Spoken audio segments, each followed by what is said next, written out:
Hola, muy buenos días, muy buenas tardes, muy buenas noches, según nos escuchen. Bienvenidos a una emisión más de su programa Ingeniería Química en 5.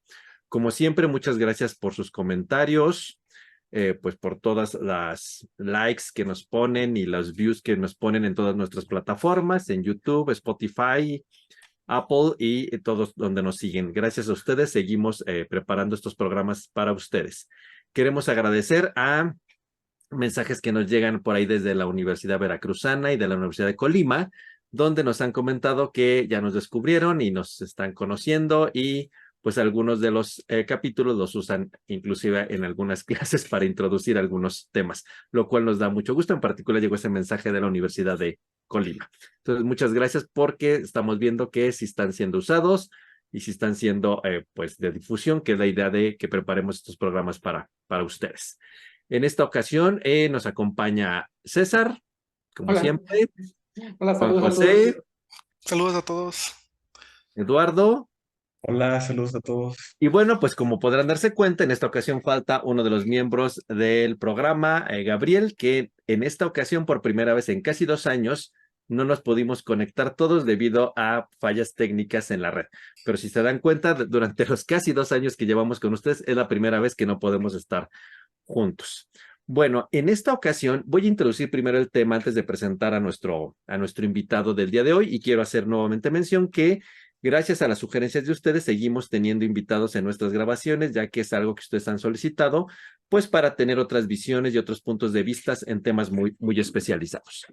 El día de hoy, pues queremos hablar de un tema que sigue siendo muy actual y muy vigente a la luz de estos temas de sostenibilidad y economía circular, en particular ahora que sigue estando tan de moda la parte de la Agenda 2030 de las Naciones Unidas, en particular el objetivo asociado a energías limpias y asequibles para todos. En ese sentido, pues sabemos que hay múltiples opciones para hacer la transición energética de energías provenientes de fuentes no renovables. Tenemos la parte de energía eólica, energía solar, por ejemplo.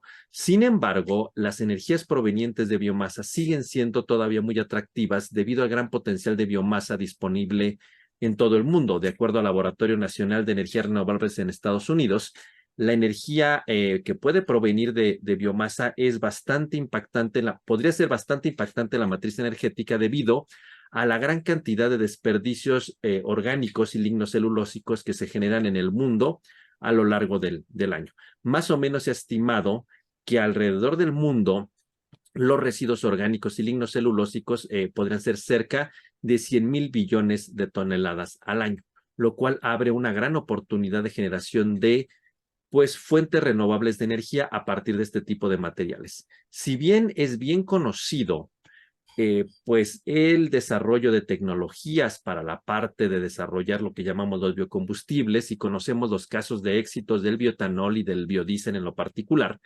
todavía sigue habiendo muchísimos retos asociados a la transformación del material lignocelulósico, a la generación de biocombustibles en forma rentable desde el punto de vista económico y pues también desde el punto de vista energético, pero sobre todo sigue habiendo mucha situación, vamos a llamarla polémica, asociada a las cuestiones políticas y a la soberanía nacional que está implicada en la generación de biocombustibles contra la generación de combustibles derivados de materia no renovable.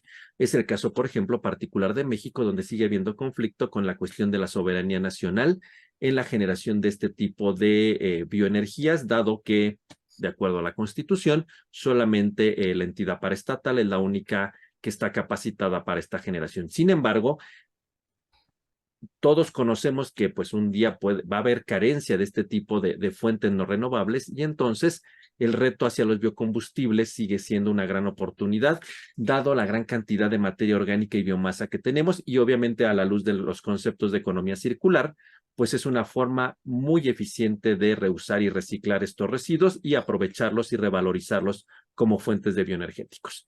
Así que en esta ocasión, en este episodio de Ingeniería Química en 5, contamos pues con la presencia del doctor Agustín Jaime Castro Montoya, profesor de la Universidad Michoacana de San Nicolás de Hidalgo.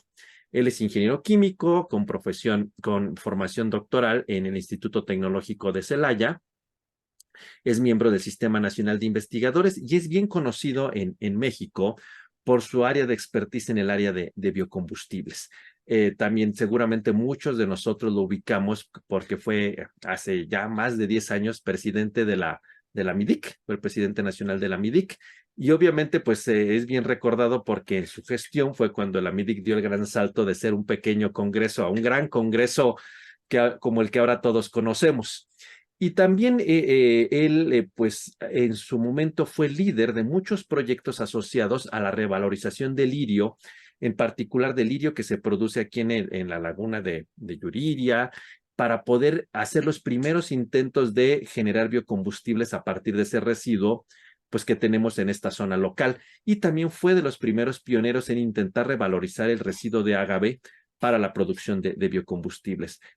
Su influencia en el caso de México es bien conocida porque casi toda la gente que se dedica a la cuestión de biocombustibles pues lo tiene como referencia, dado que ha sido el pionero en muchísimos proyectos que hace muchos años, cuando todavía esto estaba naciente en México, él ya estaba intentando revalorizar, como les digo, el lirio, los residuos de agave, e inclusive tiene una pequeña planta en la Universidad Michoacana para la producción de etanol a partir de residuos lignocelulósicos. Así que, pues, ¿quién más que el doctor Agustín Jaime como experto y pionero en estos temas en México para hablar, pues, qué nos espera, qué retos y oportunidades tenemos en el futuro en México y en el mundo en el uso de los biocombustibles? Muchísimas gracias al doctor Agustín Jaime por aceptar estar esta ocasión con nosotros.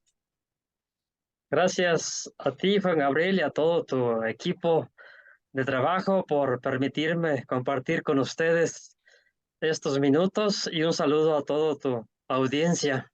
Gracias, Agustín. Pues entonces vamos a empezar con la pregunta de apertura y me gustaría pedirle aquí a César que comenzara. Claro que sí, ya mencionó Gabriel que es experto en el área. Me gustaría preguntarle, de alguna manera, ¿cuáles cree que son las principales oportunidades y ventajas que ofrece la producción de los biocombustibles en México? Ya sea en términos de seguridad energética, en términos de la reducción de emisiones, doctor Agustín. Sí, me gustaría iniciar por enunciar los diferentes biocombustibles para que la comunidad, pues, que nos está escuchando en este momento o que posteriormente pueda ver esta sesión, lo tenga presente. Y lo voy a tratar de poner en el orden que yo veo más factible su producción y su uso. Primeramente, tendremos los combustibles sólidos, biocombustibles. De hecho, este tipo de biocombustible, la humanidad lo empezó a usar desde que está presente en nuestro planeta, con el uso a través de leña. Y en estos tiempos todavía, según reportes recientes de los proyectos PRONACES, CONACYT, en su área de energía y cambio climático, nos dice y me sorprendió que el 28% de la población de México todavía se abastece de leña. ¿Para qué? Para la cocción de alimentos o para calentar agua, o sea, un uso doméstico. Ya a nivel industrial, pues estaríamos hablando de pellets o de briquetas. Posteriormente tenemos al biogás, que ya hay instalaciones productivas en nuestro país utilizando sobre todo los residuos pecuarios.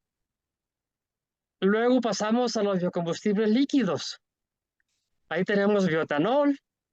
Ha habido iniciativas en nuestro país para tratar de implementar, aunque no de manera obligatoria, pero sí de manera regulada, pues la posibilidad de una mezcla bioetanol-gasolinas, pero pareciera ser pues que ha quedado por ahí un poco en stand-by. Algo similar sería para biodiesel, con un proceso mucho más sencillo que la producción de bioetanol. Y otro biocombustible líquido sería la biotrombosina, que también ha habido intentos en nuestro país para su impulso.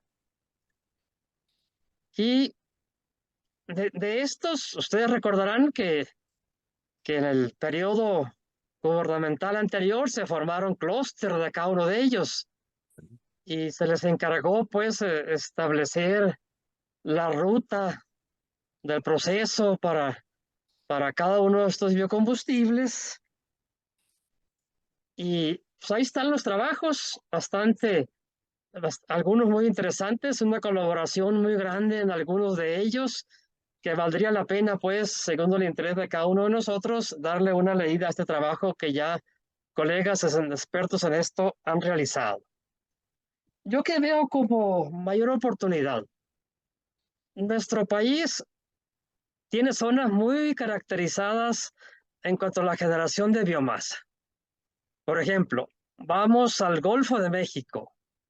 Un 60% de la azúcar que produce nuestro país viene de la caña que se cultiva entre Veracruz, Tabasco y quizás algo de Campeche, y se genera una cantidad grandísima de biomasa, que afortunadamente es uno de los ejemplos clásicos que pudiéramos mencionar, que están usando a ese residuo ya como un biocombustible.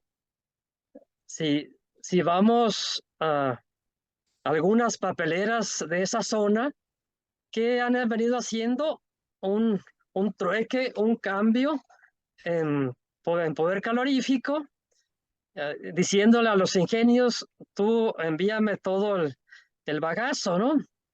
Y yo te doy el equivalente en otro tipo de combustible.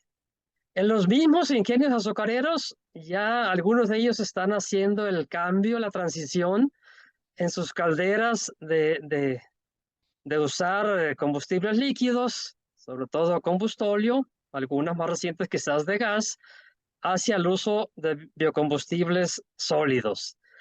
Y nos vamos a otras zonas del país, por ejemplo, toda la zona tequilera, una cantidad grandísima de biomasa que se genera ahí, todo el agave de el proceso de producción de bebidas alcohólicas, básicamente, pues, en ese caso de ahí, de tequila. Y puedo anunciar otras, por ejemplo, Sinaloa, Sonora, los grandes productores de maíz en nuestro país. Es triste ver, y lo acabo de ver, estuve ahí en el verano en Sinaloa, que la gente cosechando el maíz, que genera una cantidad grandísima de biomasa, casi al 1 por 1 en cuanto a grano con cantidad de biomasa, pero les hace muy complicado el trabajar la tierra para prepararla para el siguiente cultivo. Y tristemente se quema ahí en el campo. Aun cuando ya está regulado que no se deba de quemar y que hay una penalización, el agricultor que dice, yo no lo quemé, se prendió solo. Y así pudiéramos enumerar muchas otras zonas. Por ejemplo, casi la mitad de nuestro país son zonas áridas y o semiáridas, donde no hay un cultivo de riego, pero ahí es donde se cultiva mucho de los diferentes tipos de agaves, si hablamos Jalisco, pero no está restringido ahí. Si ustedes seguramente al recorrer por carreteras, no sé, Zacatecas, San Luis Potosí, han visto que también hay muchos agaves, muchos de ellos silvestres, pero pues es el cultivo que se pudiera reproducir ahí si se implementaran pues estrategias para producción de biomasa con fines energéticos. Pues tenemos el 50%, repito, de territorio nacional que puede ser susceptible a esto y en los cuales no estaríamos compitiendo con cambio de uso de suelo, que hay que privilegiarlo pues para el combustible del ser humano, para la producción de alimentos. Entonces, para mí sigue habiendo una gran oportunidad que no hemos aprovechado en toda esa tierra que está allí disponible, que no es de riego, no hay sistemas de riego, y el agave se pudiera dar ahí con las lluvias pocas que caen en las zonas semiáridas, creo que sería suficiente para generar esta materia prima para la producción de biocombustibles. Bien, doctor. Me llamó la atención ahorita que mencionaba esta parte de Sinaloa, ¿no? De que muchos queman el residuo como tal. En su opinión, ¿habría una estrategia como de vincular al agricultor con estos clústeres o con alguna, no sé, que se creen compañías para la producción de biocombustibles? Yo creo que son de las cosas que han quedado, las iniciativas han quedado cortas. En estos clústeres que yo mencionaba, pues trabajó en cada uno de estos biocombustibles, pero creo que no participó el generador de la biomasa. Eso sería muy importante, que se pudieran implementar estrategias que en otros países, si vemos videos, por ejemplo, nuestros vecinos del norte, las máquinas con las cuales cosechan su maíz ya llevan un implemento donde va captando toda la biomasa que desecha pues la máquina trilladora y va haciendo pacas gigantescas, ¿no? Que sería mucho más fácil después su recolección para pensar en que esta biomasa sea el suministro de instalaciones industriales para producir biocombustibles. En México no lo hay. De vez en cuando yo he visto en Sinaloa que lo hay para gente que le interesa esa biomasa usarla como complemento de su alimento para ganado, pero es despreciable. Muchas gracias, doctor. Doctor Gabriel. Pues tú nos comentas ahí, pues que sigue habiendo muchos retos en esa parte de, sobre todo como en la parte del uso de tierra, vamos a decirlo, ¿no? Pero otra cosa que a veces es criticada mucho en la producción de biocombustibles como un reto es la parte de la deforestación, ¿no? Mucha gente dice, bueno, es que van a deforestar para producir la biomasa. ¿Tú cómo crees que se deba de equilibrar esto o hacia qué tipos de cultivos deberíamos de decantarnos o si en realidad sí es un problema inherente a la generación de los biocombustibles? Fue un rubro que no mencioné ahorita como generador de biomasa y hay otros que ahorita se vienen a la mente. Por ejemplo, no tengo el dato, pero estoy seguro de que la cantidad de biomasa que queda en el bosque por cada unidad que sacamos maderable debe ser equivalente o inclusive mayor. ¿Qué se está haciendo? Algunas de ellas, pues la gente que vive en la zona rural las usa, como yo les mencionaba al inicio, como leña para uso doméstico. Ujú. Pero eso pudiera ser transformado a pellets, pudiera ser transformado a briquetas y ponerlo al servicio de la industria en general. Y otra de ellas es que hemos empezado a trabajar con ellos aquí en el estado de Michoacán, son las grandes procesadoras de vegetales y frutas. Ujú. Aquí en la zona de Zamora hay muchas empresas que procesan frutas de temporada, están todo el año, según la temporada de la fresa, del mango, del plátano, y generan una cantidad también grandísima de biomasa con algo muy ventajoso. Por ejemplo, residuos de mango. Nada más con la empresa que yo he tenido contacto genera 7,000 toneladas, 8,000 toneladas en los 2, 3 meses de zafra de mango, Ok. que además del material lignocelulósico, que es toda la cáscara pues del mango, lleva pulpa del mango. O sea, que es un material lignocelulósico que digamos que va mejorado pensando en biocombustibles con un azúcar ya natural ahí presente. Ok. Y entonces, en ese sentido, ¿tú crees que lo que siempre es como el mito de, bueno, es que si usamos quitamos tierra de cultivo agrícola para cultivar biomasa para biocombustibles como jatropha o así, no es necesariamente tan un mito, sino más bien no hemos sabido cómo equilibrar esas dos partes? ¿Sería tu opinión? Sí, mi opinión es que no es necesario hacer el cambio de uso de suelo. O sea, utilicemos las zonas semiáridas para poner el cultivo que sea adecuado para ellos. Se me ocurren todos los cactáceas, pues. Ajá. Y utilicemos todos los residuos de biomasa que se están generando ya en las zonas agrícolas de riego que generan alimentos para el ser humano, que tristemente pues se están quemando ahí en el campo con Sí, todo lo claro. que esto además implique de deterioro del suelo mismo. Entonces, más bien ahí quizás el problema es cómo legislar el aprovechamiento de esos residuos, tal vez, ¿verdad? Sí, se ha puesto como una desventaja que la parte logística, ¿no? Para colectar grandes cantidades de biomasa y suministrar a empresas a nivel industrial. Pero esos ejemplos que los he mencionado, está muy concentrada la biomasa ahí. Yo creo que el problema de logística, costos y todo lo que además implica, se reducen bastante utilizando y así, y poniendo las instalaciones ahí donde está la generación de biomasa.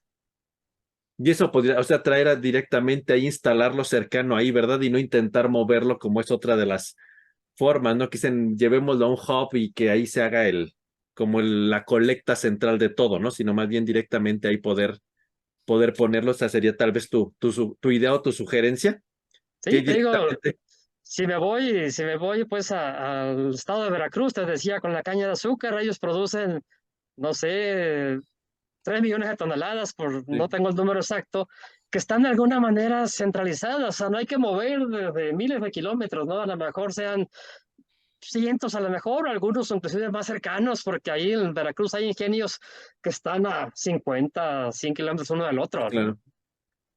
Y de esa manera podría hacerse hasta rentable económicamente, ¿no? Que es el otro problema. Así es, exactamente. Me tocó visitar una planta en Veracruz hace algunos años con este impulso que se venía dando pues a la producción de bioetanol, donde ellos compraban jugo de caña en el tiempo de zafra y además compraban bagazo para el resto pues del año y ellos ya estaban quemando bagazo. Yo no he ido, supongo que sigue funcionando esta empresa pues que está ahí cerca de Córdoba, pero sí hay muchos ejemplos pues ya tenemos inclusive termoeléctricas, algunas combinadas, algunas nada más con biomasa, pero yo creo que sí ha faltado un impulso de Estado pues para el desarrollo pleno de estos biocombustibles. Bueno, eso lo vamos a dejar para más adelante, Ok. ese tema. Ok, gracias, Agustín. Lalo, adelante. Gracias, doctor. Pues gracias, doctor Agustín.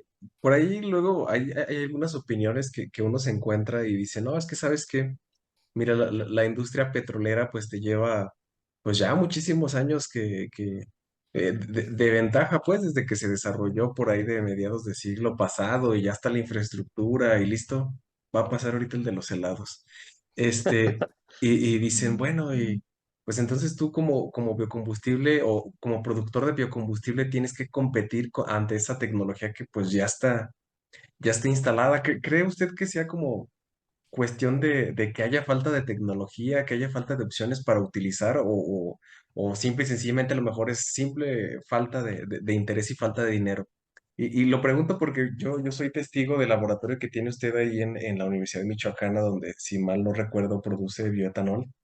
Entonces digo, bueno, o sea, ¿qué faltarán? O sea, ¿da falta fierros ahí que uno los arme y diga, bueno, esta es la nueva tecnología para producir el biocombustible? ¿O faltan ideas? ¿O falta dinero? ¿O qué es lo que falta?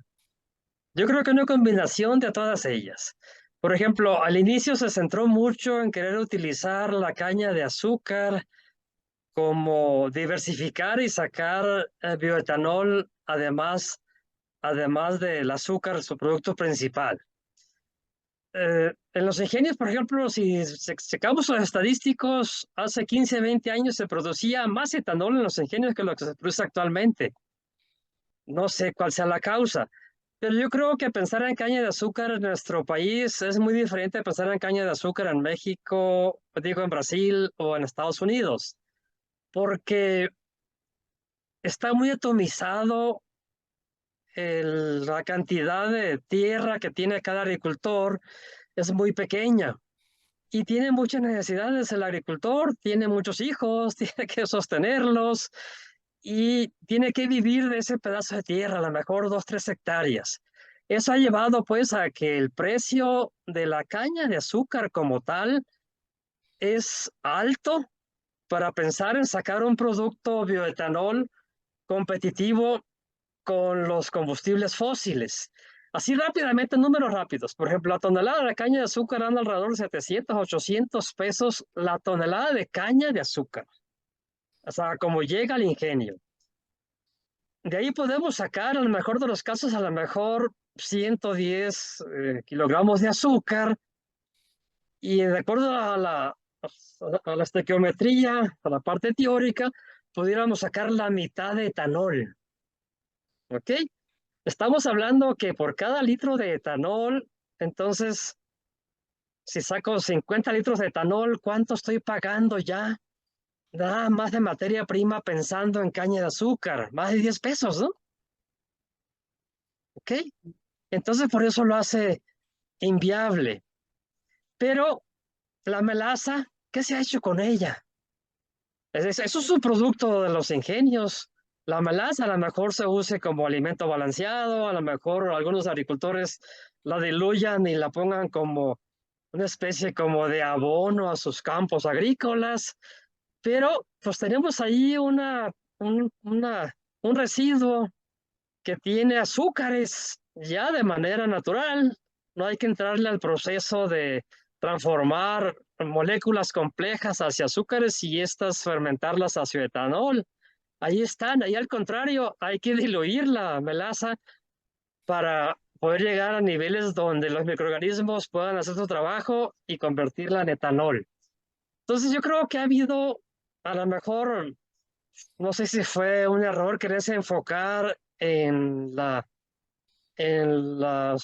caña de azúcar como una posible fuente, pensando pues en Brasil, pensando bueno, Estados Unidos es maíz, ¿no? Pensando en Brasil más que nada, y no se volteó a ver a todas las demás fuentes que hemos enunciado hace unos minutos. La parte tecnológica, lo comentábamos el día que estuvimos allá con ustedes. Allí hablábamos del biobutanol, pero el proceso general es el mismo. Claro, tiene sus asegúnes para cada bioproducto, en este caso pensamos bioetanol. Yo creo que ha faltado, si pensamos en primera generación, a lo mejor ha faltado que se trabaje en la ingeniería metabólica que nos permita que un microorganismo pueda usar concentraciones mucho más altas de sustrato de azúcares y que también resista concentraciones mucho más altas de bioproducto de etanol para pensar en sacar productos altamente, o sea, un caldo de fermentación de alta concentración y lo que viene después sea competitivo. Pensando en eso, pensando en un bioetanol, por ejemplo, de segunda generación, pues se complica todavía más el proceso. Porque ahí tenemos materia, tenemos biomasa que no tiene azúcar de manera natural. O sea, tiene, dependiendo de qué estemos hablando, tendrá celulosa, tendrá hemicelulosa o tendrá almidones, que implica una etapa más de procesamiento. ¿Sí? Entonces, eso Sí, sí, también pues, se va a ser reflejado en costos generales de producción.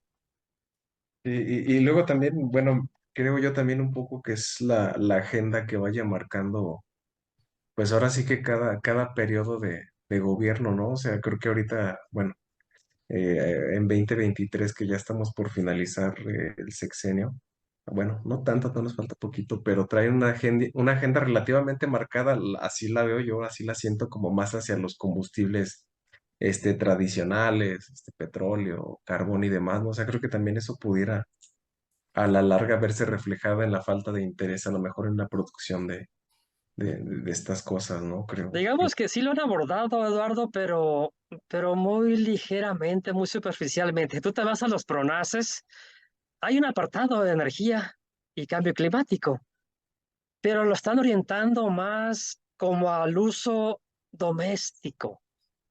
Por un lado, al uso doméstico, usar la biomasa, leña o bagazo o cualquiera que tengamos para uso doméstico, lo están orientando, lo cual yo digo que eso sea malo, es bueno, pues, le están orientando a que la parte de reducción, que por ejemplo un foco, si no lo usas, apágalo, ¿ok?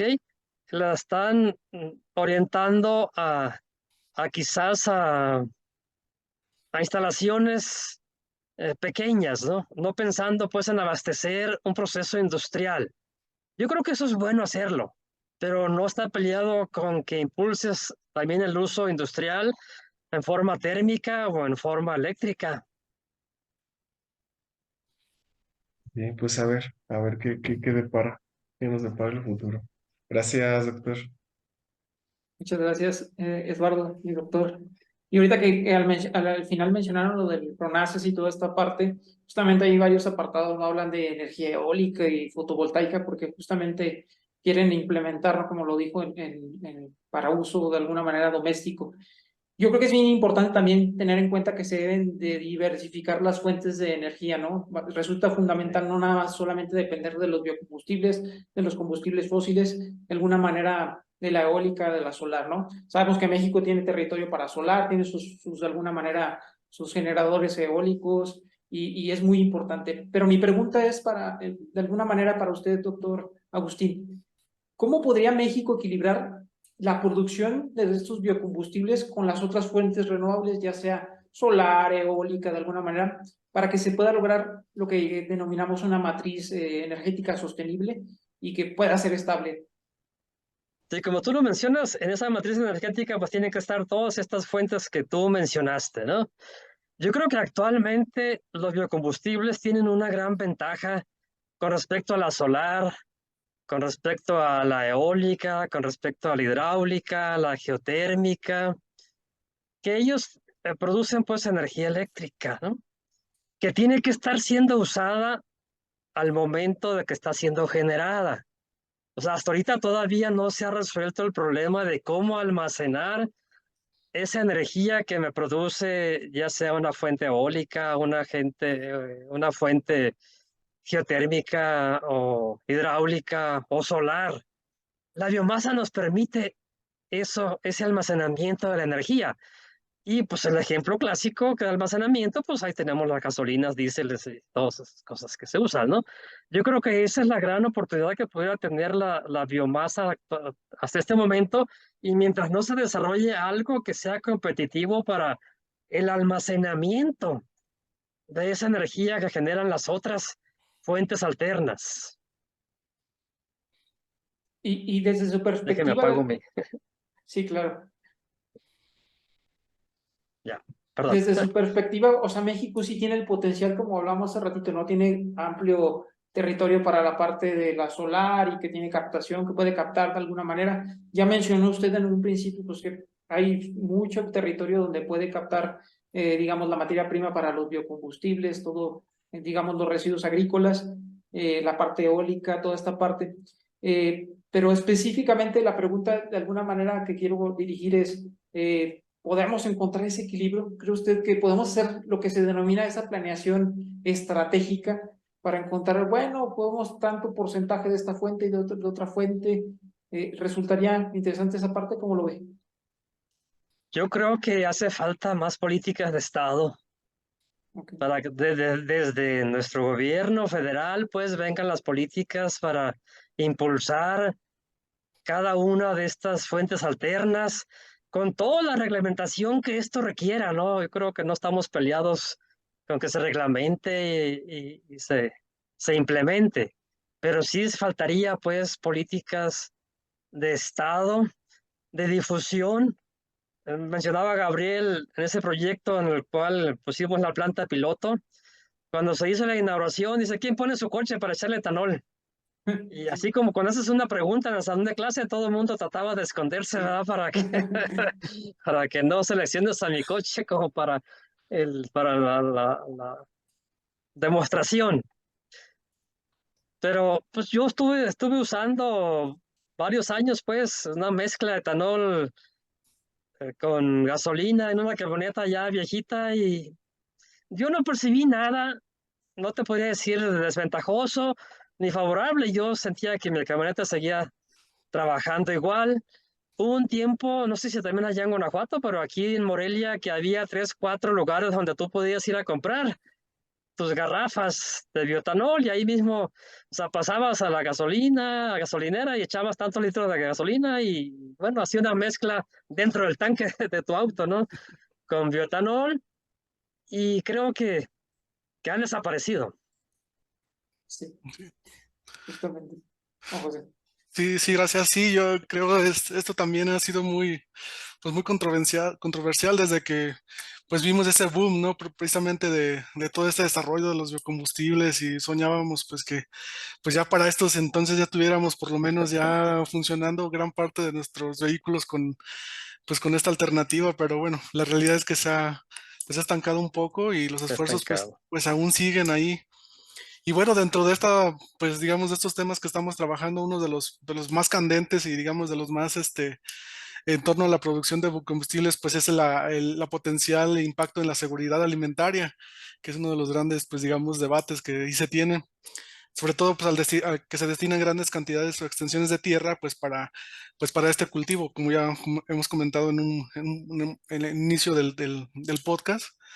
Pero y existe una preocupación pues legítima, ¿no? Sobre como países tercermundistas, pues en el lugar digamos, de producir ciertos alimentos, pues cómo vamos a producir biocombustibles para el auto, ¿no? Entonces, como esto como que suena a veces para las personas o para los muy puramente, digamos, puristas de estas líneas, pues que es algo muy controversial. Entonces, basado en esto, pues, ¿cómo podría, digamos, generarse o diseñarse, como comentaba ahorita antes de esta pregunta, políticas públicas o estrategias que minimicen precisamente este conflicto aquí en México sobre esta temática? Es que cae en lo que ya he comentado, pues si ustedes transitan desde Guanajuato al rumbo que quieran tomar, por ejemplo, van a Querétaro y se van a San Luis, ¿cuántos kilómetros recorren que ven serranía? ¿Ven cultivos ahí? Sí, sí, sobre todo agave, como comentaba. Hay agaves, a veces cultivados, a veces silvestres. Y así podemos irnos hasta Coahuila, nos podemos ir a Chihuahua, nos podemos ir a Sonora, nos podemos ir a diferentes estados de nuestro país que avanzamos horas y horas por las carreteras y no vemos cultivos en esas zonas. Pero seguramente pues hay cactáceas, como decíamos, agaves que pueden crecer ahí, o algunos otros que no tenga yo en mente, pues que no sean demandantes de mucha agua para su crecimiento, pudieran crecer ahí y con eso no estaríamos en el conflicto de la seguridad alimentaria, porque no estaríamos haciendo un cambio de uso de suelo. O hacíamos el uso de todos los residuos. O sea, Exactamente. Sí, ahí habría que poner o que el gobierno o que se generaran estas políticas para, pues, de alguna manera hacer esta recolección, que yo creo que es uno de los, pues, digamos, impedimentos que, pues, se pueda tener para hacer eficiente, digamos, esa recolección y poderla llevar hasta donde se pueda procesar. Sí, claro, claro que sí. sí, sí, Por ejemplo, las tequileras, ya de que hubieran transitado todas hacia el uso de combustibles sólidos. O sea, les llegan las. En primer lugar, se quedan todas las hojas en el campo, ¿sí? Lo que sí, corta el gimador, ¿no? sí, Llegan las piñas o el corazón, pues, a las plantas tequileras y las meten a cocción y a la fermentación y queda todo el bagazo, ¿sí? sí, Que ni siquiera ocuparían convertirlo en pellets ni en briquetas, así como está. Lo pudieran meter, claro, tendrían que hacer un cambio o adecuar sus cámaras de combustión a que ahora sean capaces de quemar un combustible sólido. Y creo que tampoco lo hemos hecho. Hace poco alguien me comentaba que algunas ya empiezan a tener como un sistema híbrido, o sea, que siguen quemando gas o combustóleo y que ya están transitando a utilizar ese combustible sólido que ellos mismos generan. pues sí, normalmente a veces las empresas tienden a migrar a este tipo de sistemas ya cuando hay alguna regulación o ya se les exige de alguna manera que pues se hagan cargo de alguna manera de esa problemática que pues no Yo creo, debería ser perdón, problema. yo creo que los precios de los combustibles internacionales también, ya ven que ha habido picos muy altos del petróleo, del mismo gas, que los ha llevado a animarse, ¿no? A atreverse a decir, pues es el momento de usar nuestro propio combustible que yo estoy generando. Sí, exactamente, pues, alguna de los alicientes que pues, las industrias pueden tomar para poder migrar ya a este tipo de combustibles que pues pues ya otros países ya subdesarrollados ¿sí? ya han brincado de alguna manera y pues en México todavía nos queda un poquito camino por recorrer para llegar a Otro ese fin. ejemplo, Juan José, todas las plantas que producen jugos, Mm. ¿qué hacen con toda su biomasa? No, Sí. espero que no sea el peor de los casos que estén en tiraderos o en rellenos sanitarios, ¿no? Que por eso no se dan abasto, yo creo, para, para tener la capacidad. Y aquí también faltaría todos los residuos orgánicos domésticos. O sea, yo creo que más o menos la mitad de los residuos que cada uno de nosotros genera en nuestras casas son orgánicos, que no hay tampoco pues una política que nos obligue a la separación de esos residuos. ¿Qué se separa lo que alguien más puede vender? Metales, cobre, aluminio, o cartón, ¿no? Celulosa, pues en general. Y todo lo demás va a un relleno sanitario que en el mejor de los casos yo creo que, no sé si nada más en la Ciudad de México, por ahí hay un generador de biogás en su relleno sanitario que está para la salida, creo, está por Tlalpan, no sé, la salida de Puebla, por aquel lado creo. Sí, pues sí, todo nos falta pues en un sentido muy estricto de poder transitar hacia estos nuevos combustibles. Pues muchas gracias, doctor. Doctor Segovia, Sí, se oye como muy triste, ¿verdad, Juan José? de repente sí, Sí, triste, pero la oportunidad ahí está. Ay, sí, sí, sí. No, bueno, y no para ponernos más tristes necesariamente, pero bueno, como comentaban ya todo el mundo, todos han comentado ahorita, no, mucho tiene que ver el contexto económico, el contexto político para Sí. se incentiva o no. Pero en este sentido y en tu particular visión o opinión, ¿en México se está incentivando a la generación de biocombustibles o tú sabes de incentivos, no sé, a nivel federal, regional, municipal, por ejemplo, en Michoacán o en otro lugar? ¿O qué crees tú que haga falta como una política pública para que de verdad podamos meternos a esto? ¿O es falta de voluntad política? ¿Qué crees que sea lo que falta si es que no hay nada de política pública real en México para los biocombustibles? Yo como política pública no veo mucho. Sí veo pues ya industriales, como los ejemplos que les he puesto, que están ya usando sobre todo pues biocombustibles sólidos, tratando de ellos hacer sus procesos más rentables. Yo creo que ni siquiera están pensando en el ambiente ni algo más, sino pues su proceso debe ser más rentable y dice, aquí tengo el biocombustible y están pensando ya en usarlo. Pero pues tristemente yo creo que de parte de política pública no se ha hecho, no se ha avanzado lo suficiente. A lo mejor sí se ha hecho algo, pero no con el avance que se quisiera. ¿Y tú qué pensarías que debería de ser la política pública, en tu opinión, como efectiva para poder incentivar a la gente hacia esto? ¿Debe ser económica? ¿Debe ser la parte rural? ¿Qué opinas tú? Mira, sí, seguramente todos recuerdan que se hablaba mucho de las bondades de los biocombustibles. Que se decía que va a impulsar el desarrollo de las zonas marginadas, zonas rurales, en caso, Sí. pero no se ha llegado pues a implementación de este tipo de, de cosas, ¿no? Que va a mejorar o va a reducir los gases de efecto invernadero. Entonces, eh, que va a generar empleo, la parte social. Se le han puesto muchas bondades a los biocombustibles, pero en nuestro país no hemos sido capaces pues de avanzar hacia allá. ¿Y tú crees que sea parte del entramado político, falta de voluntad, o tiene que ver también con la parte de agrícola? ¿Tú qué crees que sea? Pues yo creo que mucho es política pública.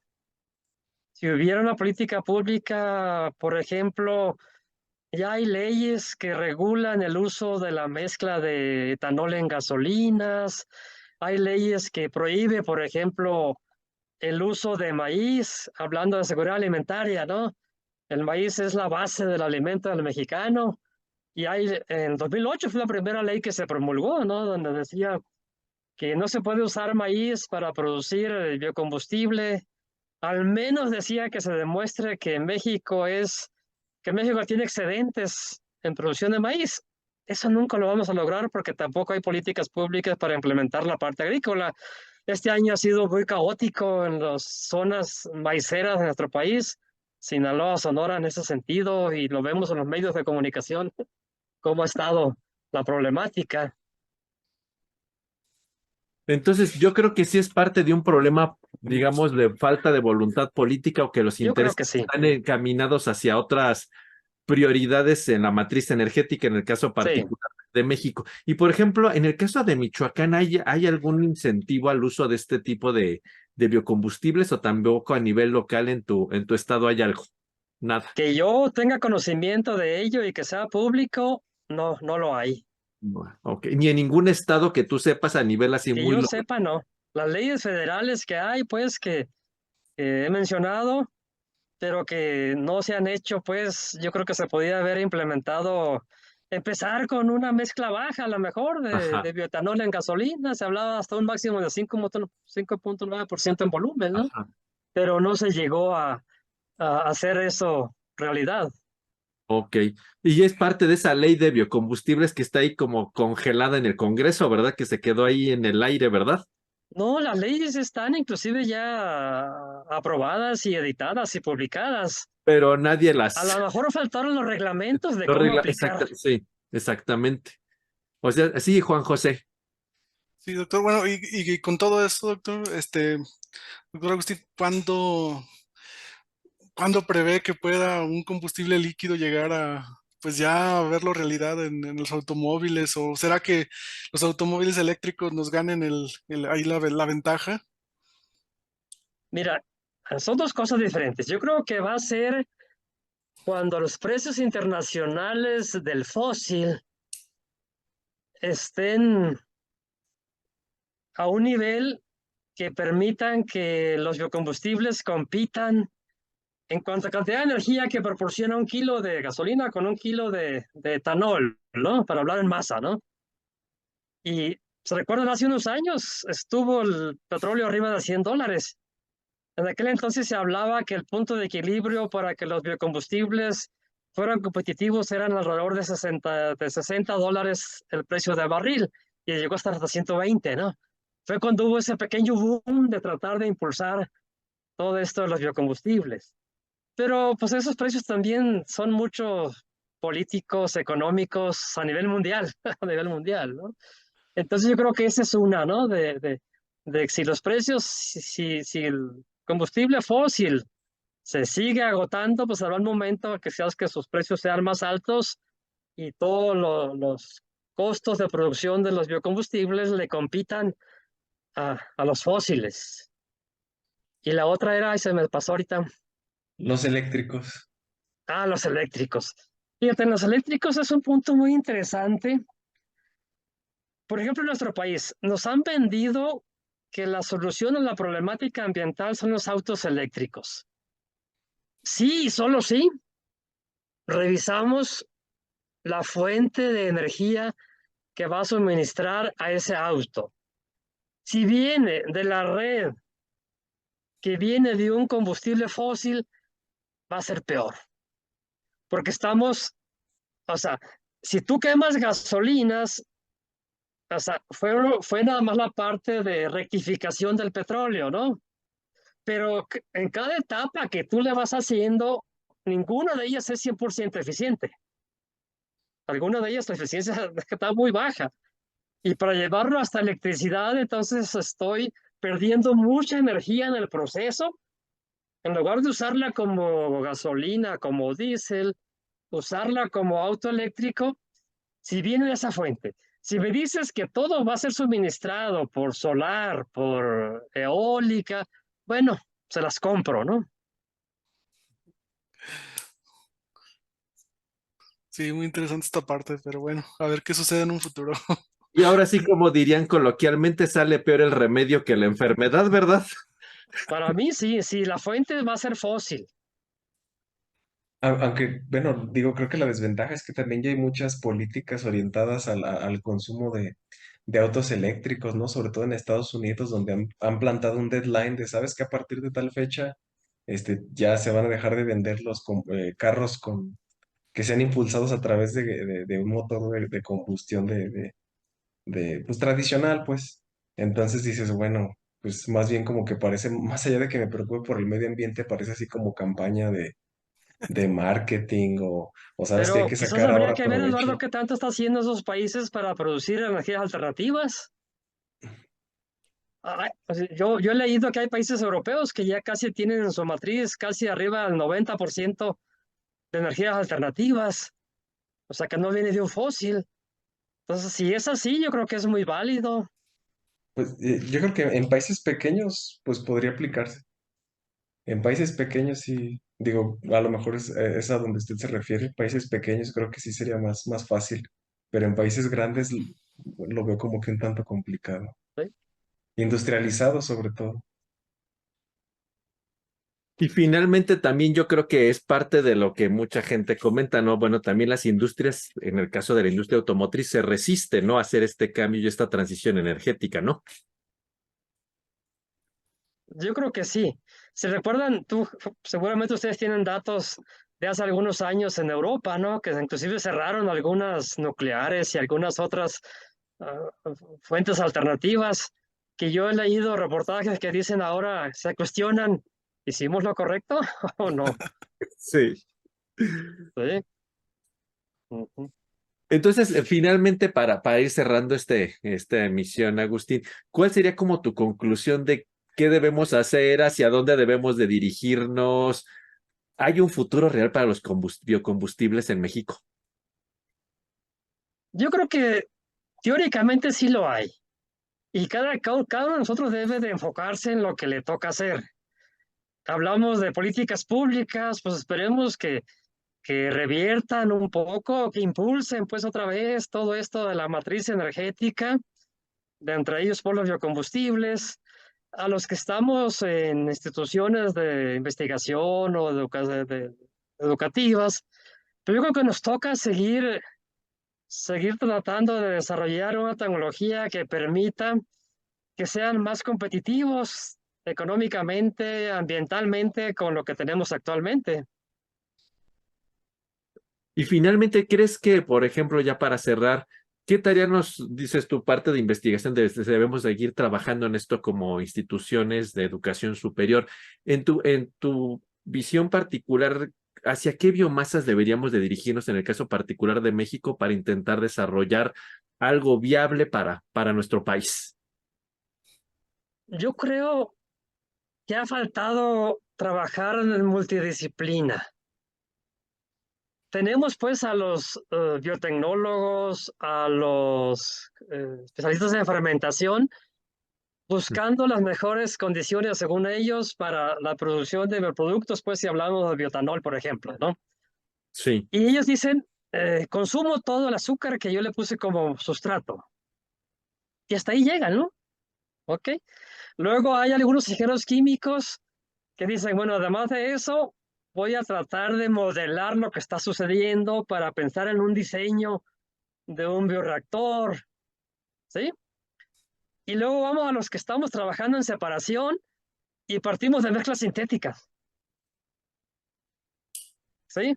Entonces, Sí. pareciera ser pues que cada quien está en su nicho y no hemos hecho un equipo multidisciplinario que te diga, yo voy a hacer la fermentación lo mejor que pueda. Tú vas a hacer una modelación para mejorar el diseño del bioreactor y tú vas a tomar ese mismo caldo para hacer estudios de la separación. Entonces yo creo que ha faltado también hacer esa multidisciplina y aprovechar las capacidades y habilidades de cada uno de los grupos según su área de investigación. Y todos poner nuestro granito de arena, ¿no? Y también Sí, no querernos adueñar de, yo nada más me dedico a este combustible o soy el experto en esta área, ¿no? sí, Todos, pues, como era la idea de los clústeres, tal vez era una buena idea, ¿no? sí. Y todos, cada quien, ya sea en la parte de tratamiento de biomasa o procesos de separación, la parte de la fermentación, y pues todos intentar abonar en este rubro, ¿no? Pues Ahorita, muchísimas gracias. Sí, perdón, no sé, sí, ahorita que hablas de adelante. los clúster, yo recuerdo cuando esto se implementó, pues, en el sexenio pasado, teníamos la red temática de bioenergía. Y yo Ujú. estuve al frente Sí, de sí, esa red. sí, sí, sí, sí, Y teníamos la red mexicana de bioenergía. sí. Y ahí pensamos inicialmente que iba a ser un clúster global Ajá. que permitiera entonces esa economía circular que ahora se habla, ¿no? A ver, voy a usar esta biomasa y tengo un residuo que a lo mejor vamos a empezar una biomasa, no sé, tú decías catrofa hace rato, Juan Sí, sí, sí, Gabriel. A lo mejor voy a usar el aceite para producir biodiesel, pero me quedó todo el celulósico. El sí, celulósico lo puedo convertir en un biocombustible sólido o lo puedo convertir en bioetanol, por ejemplo, ¿no? O procesos más complicados, llevarlos a biotroncina, por ejemplo, ¿no? ¿Ok? sí. Y no sé qué sucedió, que al final de cuentas otra vez separaron y sacaron cada clúster de manera independiente. Y Entonces yo yo creo, creo que ha faltado esa visión, pues, de integración. y sí, a lo mejor todos egoístamente, todos queremos adueñarnos de una parte del pastel, ¿verdad? No, pues nos andábamos peleando por la biomasa. No es que yo la quiero Exactamente. para bioetanol, yo la quiero para bioturbocina, yo la quiero para biodiesel, yo la quiero para biogás. Sí, hasta todos al final del día queremos quedarnos con una porción del pastel, ¿no? Y tal vez hasta esa parte vanidosa de yo fui el primero en hacer algo, ¿no? Sí, Yo creo que ahí quizás ha sido parte del problema en que no podemos, pues de algún modo unificarnos y resolver el problema en forma común, ¿no? sí, de manera global. Y De falta manera meterle las partes ambientalistas y economistas y sí. todo lo demás, ¿no? Ah, sí, claro, claro, claro. Digo, nosotros estamos viendo desde el punto de vista muy científico, pero también desde este enfoque, también hemos tenido nuestras broncas, digamos, para podernos unificar y resolver el problema, ¿no? Bueno, Así Agustín, es. pues muchísimas gracias, de verdad. Yo creo que es un tema bien, bien polémico, donde está involucrado tanto la parte técnica, la parte política, la parte social, porque también la gente a veces no ve tan bien estas cosas, ¿verdad? Mucho mito que hay por ahí, pero eso ya será Sí, tema tal vez de otra plática, ¿no? Pero de verdad, yo creo que esto nos da luz mucho acerca de hacia dónde vamos, qué retos tenemos y que todavía estamos ahí como entrampados, ¿no? En la solución de esto. Pues muchísimas gracias, Agustín. Y bueno, finalmente a toda nuestra audiencia, yo creo que hay una gran área de oportunidad, tanto desde el punto de vista técnico, científico, económico, político y social, para intentar resolver este problema. Y yo creo que tanto desde el punto de vista de las universidades, centros de investigación en el área política y social, pues tenemos mucho que sí. abonar para resolver este problema y pues lograr la transición que siempre nos hemos imaginado, ¿no? De estar usando biocombustibles, de estar usando transformando biomasa, ¿no? Y en meternos en estos enfoques de economía circular, donde toda la basura sea reusada y reciclada, que yo creo que es el sueño que todos tenemos. Pues muchísimas gracias, Agustín, y como siempre, para finalizar nuestra sesión, pues tenemos nuestras palabras finales. César, La mía hoy es matriz energética. muy bien. Juan José, Para mí sería soberanía energética. Lalo, Desarrollo sostenible. la mía sería energías limpias. Y Agustín, ¿con qué cerramos? Transición energética. Que es el gran reto que tenemos, ¿verdad? Pues muchísimas gracias a toda nuestra audiencia por haber atendido este tema que es tan interesante, polémico y que bueno, es parte de nuestro futuro, está en juego en la transición energética en estos temas. Muchísimas gracias, Agustín, por habernos regalado un poquito de tu tiempo para estar aquí con nosotros y seguramente siempre que tenemos un invitado los números se disparan y más cuando un invitado como tú y con este tema polémico seguro va a haber más audiencia y más comentarios como se generan ahora en las redes sociales cuando uno habla de este tipo de temas. Muchísimas Gracias a gracias. ti, Juan Gabriel, y a No, todo tu equipo de trabajo por considerarme y compartir estos minutos con ustedes. no, gracias a ti y pues muy buenas tardes, buenas noches, buenos días a toda nuestra audiencia. Se despide César, Hasta luego, nos vemos a la próxima. Juan José, Hasta luego, saludos. Lalo, Nos vemos. Hoy, como les comenté al inicio, no nos pudo acompañar Gabriel por problemas técnicos. Gracias al doctor Agustín de nuevo. Y pues nos vemos en una próxima emisión. Gracias y hasta pronto. Saludos. Bye. Hasta luego. Saludos. Bye.